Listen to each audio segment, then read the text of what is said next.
Hitting the quarterback is the most important thing on defense, and if you can consistently win the battle in the trenches, more often than not, you're going to win the game. Sacks destroy drives, and there's a reason, besides QBs, on average, defensive linemen are paid the most. James Pearce Jr. out of Tennessee hits the quarterback.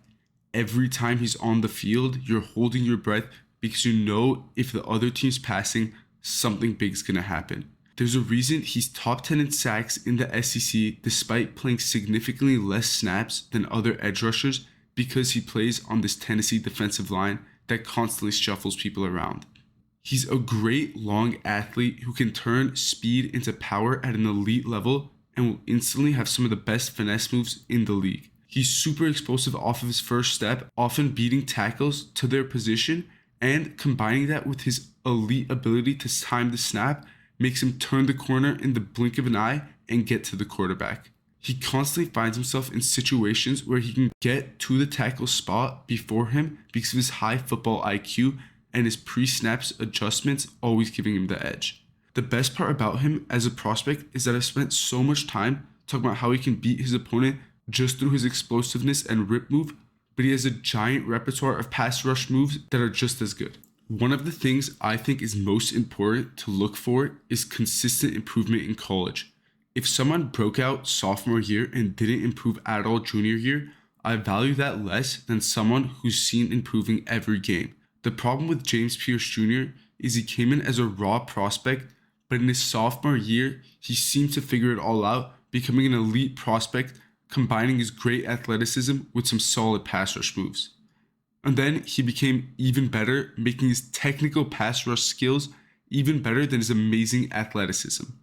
Coming in as a raw prospect and having as good technical skills as he has now makes me incredibly confident he'll continue to improve at the next level. He also mastered both the 2-point and 3-point stance, which in case you don't know is when you have 2 points or just your 2 feet on the ground, or 3 points in your 2 feet and 1 hand planted in the ground, which is super important for a 3-4 edge because 3-point stance allows you to be incredibly explosive off the snap and get at the quarterback as quickly as possible, and 2-point stance makes it so offensive coordinators don't know if you're going to drop back and makes it harder to game plan for you. While he's not the best at dropping back into coverage right now, he definitely has the movement skills to do it. When rushing from 2-point stance, Pearce Jr. uses his elite speed and amazing bend to get around the tackle. His finesse moves are also more effective when starting in the upright position that 2-point stance provides. In 3-point stance, Pearce uses his explosiveness to engage offensive linemen first and gain leverage. This stance allows him to turn his elite speed into power. These traits that I'm talking about are also seen on the stat sheet because he had the same sack percentage as Myles Garrett this year. Unfortunately, both of them did have a lower sack percentage than TJ Watt, and TJ Watt was chipped almost twice as much as anyone else in 2024, being chipped 44% of his pass rushing snaps. But this isn't a video on TJ Watt versus Myles Garrett because they're both great edges, and I'm not trying to offend any Cleveland fans.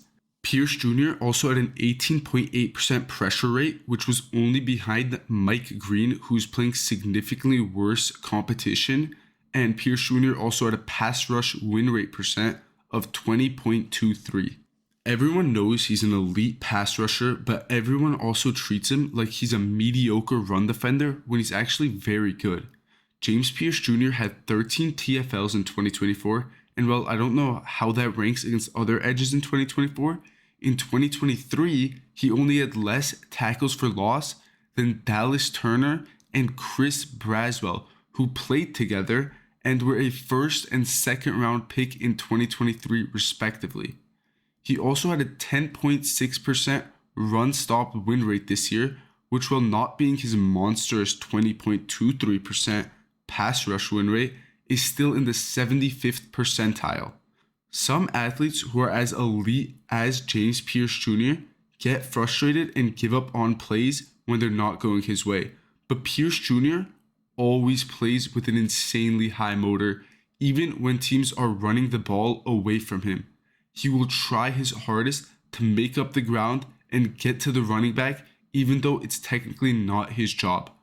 Whenever his first pass rush move doesn't work, he doesn't give up and will try a second or third.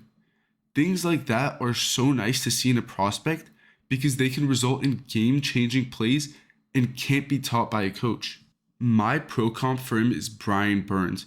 That's the pro comp you always see, and I'm sorry I don't have a more unique comp for you, but it fits very well. Both have an incredibly explosive first step with great bend, allowing them to beat the tackle around the edge, complemented by their long and lengthy frame. Both these players also have great hand usage, making it difficult for defensive linemen to get clean contact. And finally, they are both obviously elite pass rushers, with their run defending kind of taking a backseat. To get into draft fits, I think personally he's a top 10 talent in the draft, and honestly, I'd go as far as saying he's a top 5 talent, which is the same thing that I thought about Brian Burns. I hope teams don't overthink the pick and just draft James Pearce Jr. high, because he's clearly such an elite prospect. The teams I think he'd be a great fit on are, funnily enough, the team that traded Brian Burns away, the Panthers, and the Atlanta Hawks. Obviously, for the Panthers, they're in need of an edge, and we saw how good Brian Burns was for them in Carolina. Just draft James Pearce Jr., and you get somebody like that for cheap for 5 years. While I think he'll be drafted by the time Atlanta's picking, Atlanta is in need of pass rush help badly, and nobody's better at that than James Pearce Jr.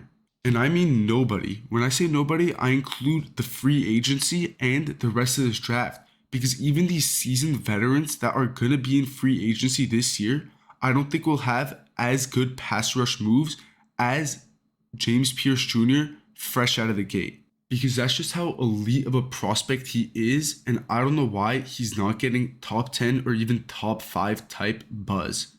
Thanks for watching, like and subscribe.